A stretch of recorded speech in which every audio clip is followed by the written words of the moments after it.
I want to finish my conversation on abortions. I think I titled yesterday The Abortion. And then that's all I'm going to say about that, because I think this Roe v. Wade thing is a smoke screen for so many things. You just got to live long enough to see through the BS. But anyway. Whew. Better on the exit than the entrance. That's what I can tell you. So, on this side, yesterday I spoke about abortions. But I spoke about abortion. I have to start this again. Okay, I'm interrupting. I have to start this again because before I had to jump on the bike, my core and legs were so strong that I could walk on the treadmill without holding on. And I felt a little embarrassed when I was working out with the trainer, Johanna. And she said, don't use two hands, don't use one hand. And so I took both my hands off. I said, I don't have to hold on at all. She said, one hand because it helps your core. And I was like, I don't have to do any hands at all. But I had gotten off the treadmill. So I got to do my whole balance adjustment again and wait for the muscle memory to kick in. And also, I knew walking slow and walking hand-free was core building. Go back and look at the old videos. So I knew that. Excuse me. All right. So, let's talk about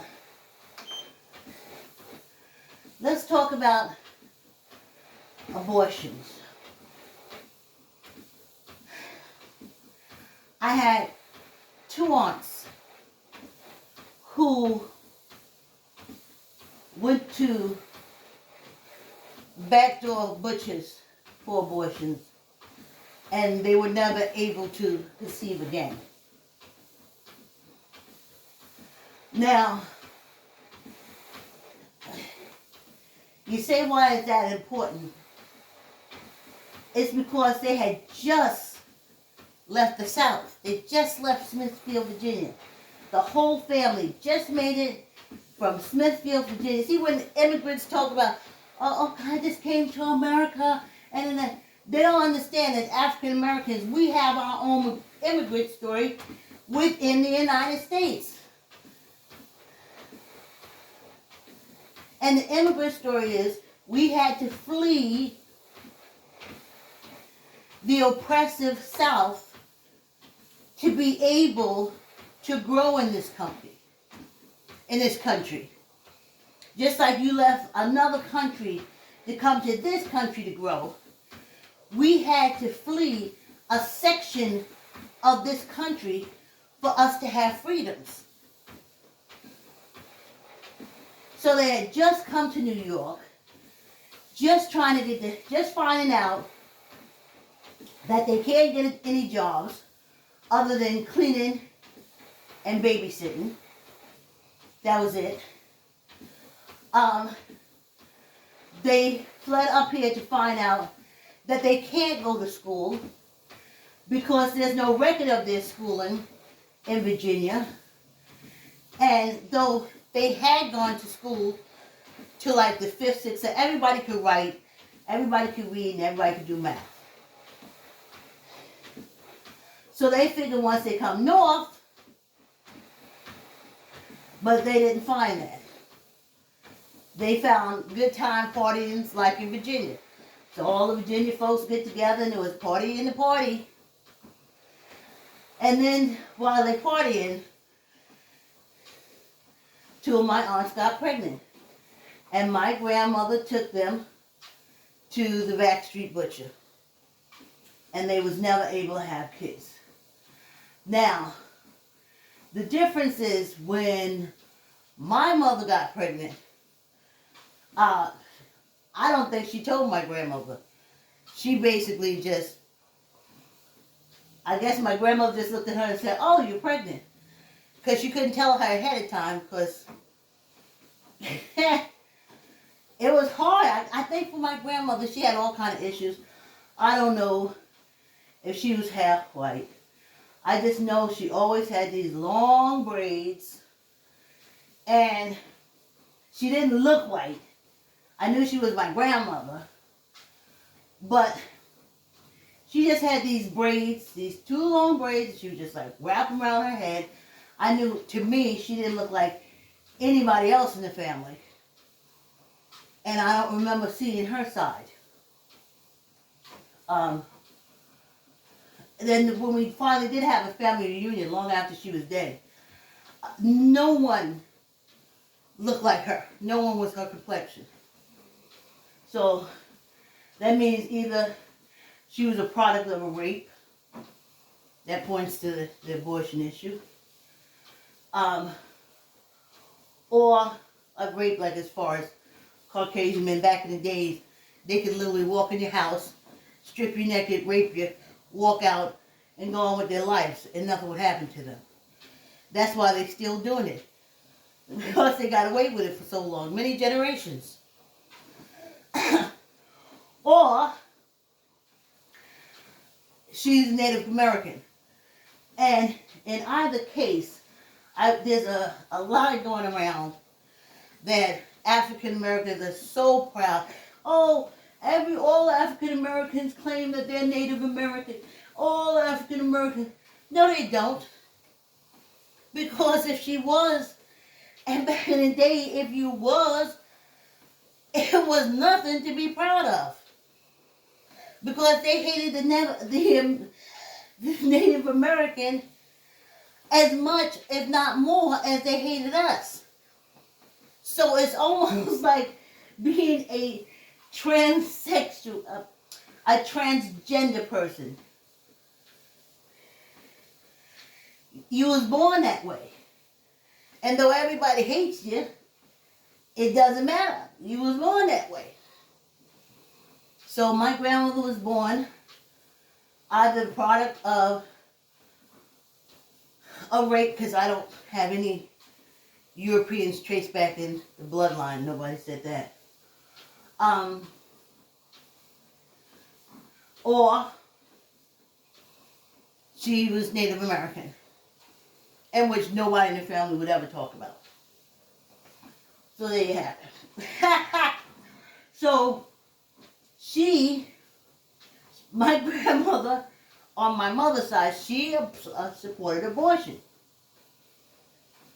I think she knew how it was to be stuck in a marriage with an abusive husband and 5 kids.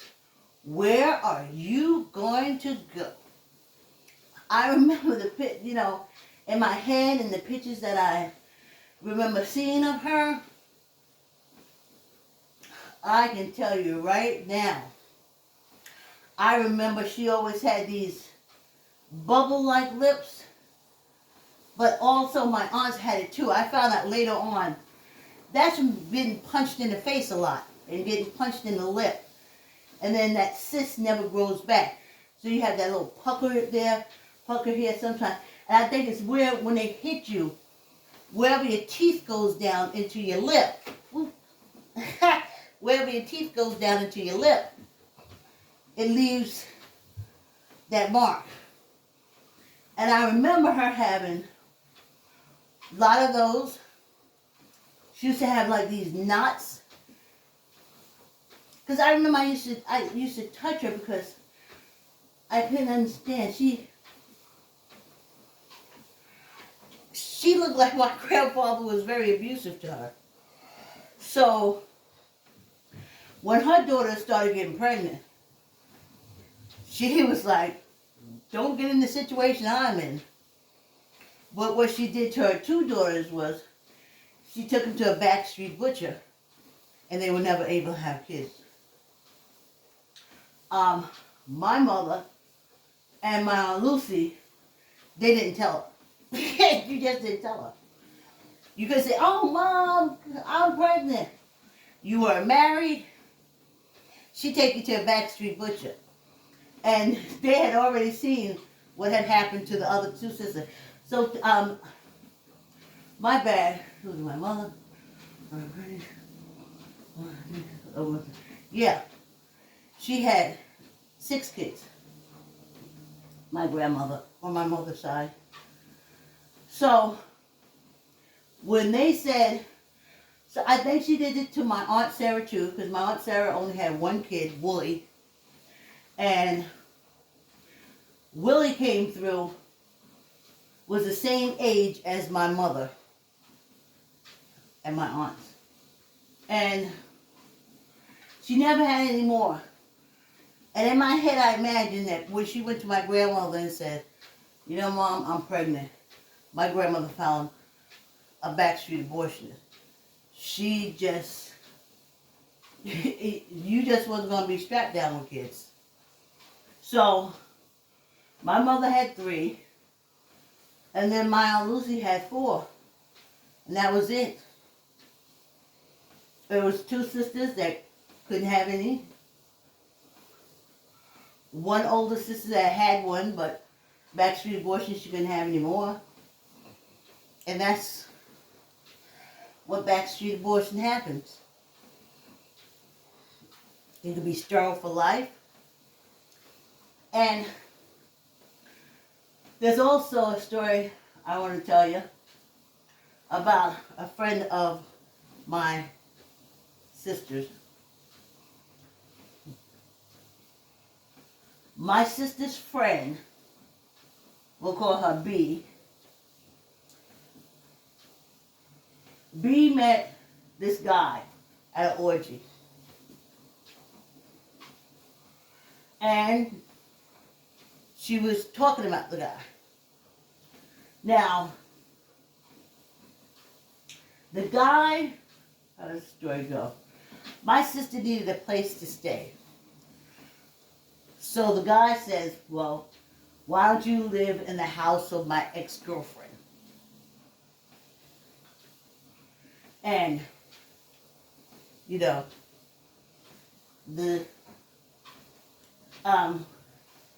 she said yes. B said yes. So my sister moved in. So then my sister sits down and confides in me. And she says, wow. Yeah, I asked her, why didn't B have any kids? I mean, she loved my daughter's kids. So much so. Anyway, that's another story. So, my sister says, well, B doesn't have any kids. Because when B was 13, B got pregnant. And B's mother took her to a backstreet abortion clinic. See, that's what I'm trying to tell you. As far as African Americans are concerned, if they have to, because life is hard out here. For us, trust me,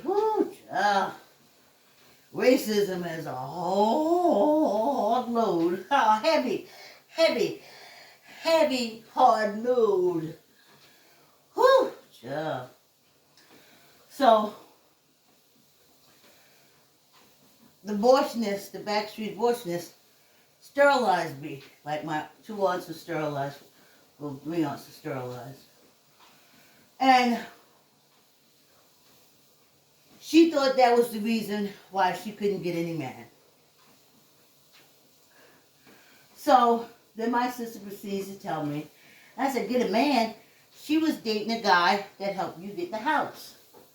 So then my sister tells me, she says, that the orgy that her friend went to and met her future husband was the orgy, I'll just say my sister's landlord.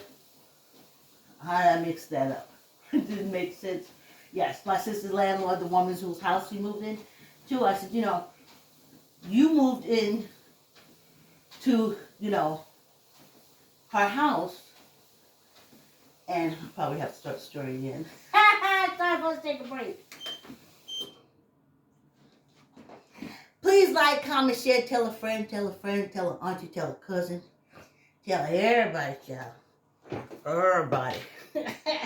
Don't leave nobody out. Whew. Hey. Thanks for the thumbs up in YouTube. Hey, look at that. Ha ha. Morning. great Rosin. I don't like the word Morning because it sounds so much like, no, it's right, sunrise, risings. Okay, I'm going to tell the same story, but I'm going to tell a lot better. And I'm getting a podcast, right? You think I better tell stories a lot better than this. All right, so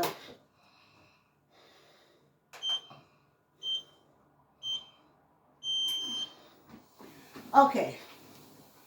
So my sister, this co-worker she works with is B. B refers my sister, who needed an apartment, to her husband's ex-girlfriend, who is a homeowner. So my sister went and lived there, and she became my sister's landlord. And we will refer to her as landlord. So I'm talking to my sister one day, and she was, advised me. I said, why doesn't your landlord have any kids? Because she's really good with kids and everything, but I don't see her having any. And that's when my sister told me that the landlord at 13 became pregnant, and the mother took her to a backstreet butcher so she could never have kids. So even though she was in a relationship with B's now husband, her boyfriend then, she always felt insecure because she couldn't give him any children. She said she couldn't give any man any children because that's what society says. If you don't have children, then you're a blah, blah, blah. Men, not society. Men is all part of psychological oppression. If you don't have kids, you're blah, blah, blah, blah, blah. Okay. So, then my sister tells me the story. She says, you know how she had gotten pregnant at 13. And I was like, yeah, I know how to get pregnant. And she said, no. The landlord told her that the landlord and the landlord's mother had a wonderful relationship and really loved one another. And then the landlord, she turned 13, and the landlord's mother said, you're a woman. I'm not going to pet you. I'm not going to sit on my lap. I'm not going to kiss you. I'm not going to hug you anymore. You're a woman. So the landlord said she felt the mother like pushing her away because the mother kept saying, you're a woman. You're a woman. So she said, okay. She's a woman. She's young. Her mother's pushing out because they used to lay together in the bed and stuff like that. But the mother said, no, you're a woman now. Stay in your own bed and all this kind of stuff. So she found a man that said, hey, you can lay in my bed next to me. And at 13, she became pregnant. And her mother took her to a backstreet butcher. And she could never have kids anymore. And though she has so many things in life, so many things, she never really had anything because she lived her life, she did what she wanted to do, she traveled, she did all that stuff. But for her, she felt her life was greatly hindered because she couldn't have any children. So there's that. And it was something, so anyway. Oh, and that's what happens. That's a chance you take. But I want to tell you something.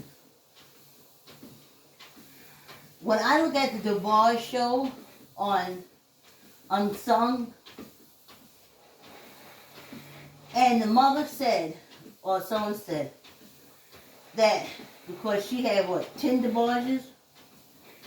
Because at a certain amount of kids, that man could darn near beat you to death. Unless you decide to just give up on your family and run for your life, you'll stay there and you'll take abuse. Because you have so many kids, you become the control of that man. He can starve you. He can stop you from working, feeding your kids. Back in the days, not so much now, but back in those days, he would beat you and beat you and beat you. Kids grow up, hate you. They don't understand it. They don't go to counselors and get it straight. And it was horrible back then. There's a line from The Color Purple where Alice Walker writes about, oh gosh, what's her name? Oh, Celie, not Celie. Oh gosh, not Ophelia. Can't think of her name. Oh, Oprah Winfrey. Okay, she played the role, in Oprah Winfrey's role. And she said, they kept a fighting and the babies kept coming. And they kept fighting and the babies kept coming. Because when you get to a point with so many kids, ain't no family gonna take you in. You and your 8 kids cannot come live with them. Okay? So that man can basically stomp you out. Back in the days. Today, thank goodness, agencies and the police will come straight in and straighten everything out. Better to take care of it now than to have a bunch of crazy kids later on. And I'm going to tell you something. Kids from abusive relationships, whew, whew, whew, whew. Girls and boys. And they be wondering too, how come I watched him punch you across the room, but now your stomach is big? They don't understand that he raped her, but in marriage you can't say rape. I mean, in some states you can, but in some states you can't. And that baby that you see is a product of that rape. And you wonder, and you understand why a woman who has so many kids can literally start hating her kids. Because they are the product of a constant rape. And a reminder of the rapes. So, all I can say is,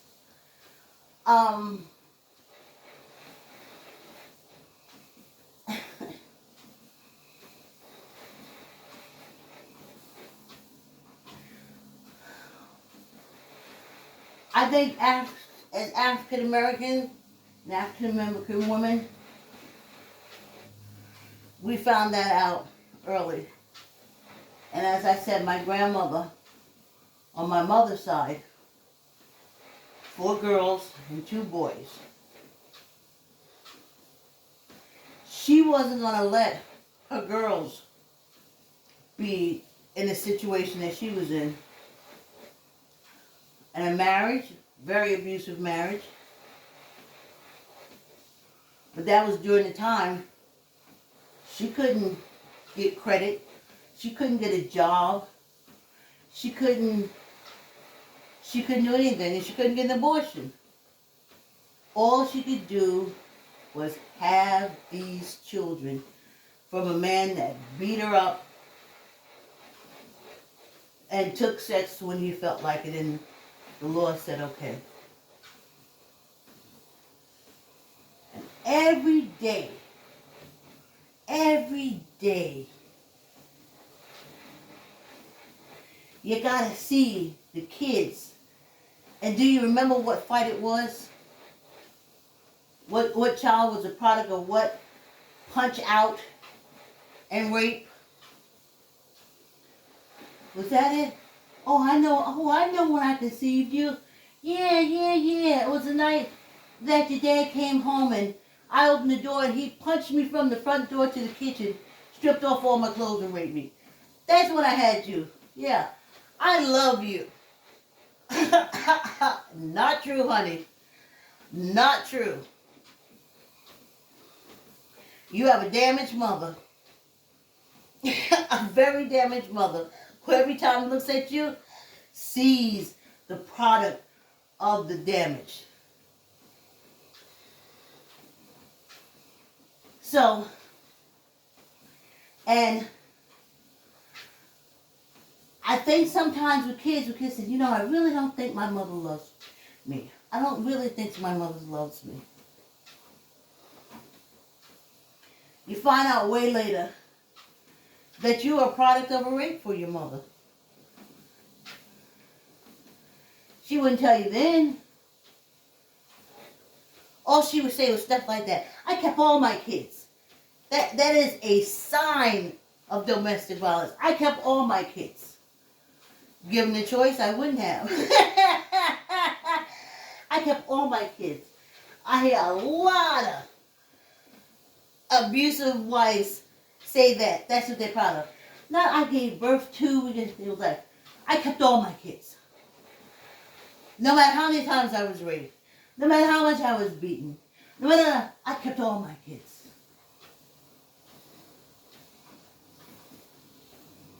So now your kids are indebted to you because you kept them in between getting punched and raped.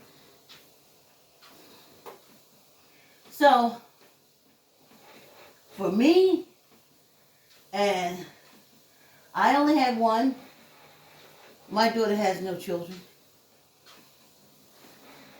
We didn't bring anybody to society so society can continue to oppress and abuse. And when we're gone, our line is gone. I'm all right with that. I'm all right with that.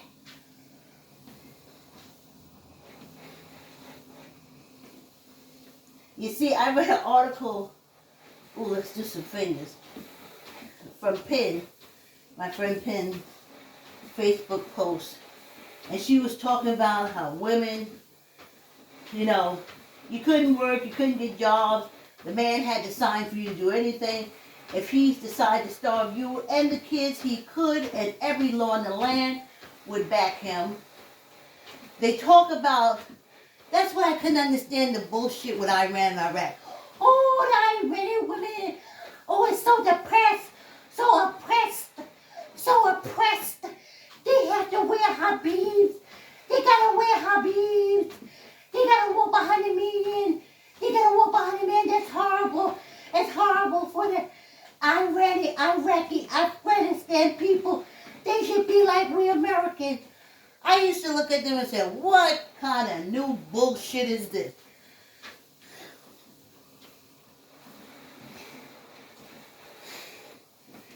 You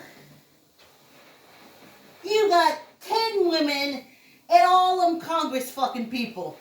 Shut up. Unless we as African Americans, we pushing through and trying to get our representation in it. But you women, you white women,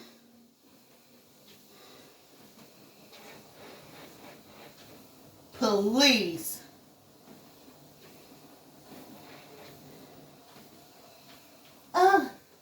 The black woman is like that because, you know, she's uncivilized.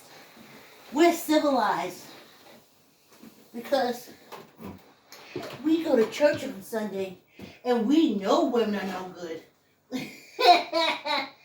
We know women are no good. We are women too. But see, we're not as no good as the minority women. See, that's the advantage we have. And now you're looking at Roe versus Wade. But I'm telling you, during a time when folks wasn't getting abortion, I know my grandmother was getting rid of grandchildren that would hold her daughters' lives down, put them in a situation to be under control of violent men. Not doing it. Quality of life. Quality of this human life. Hey!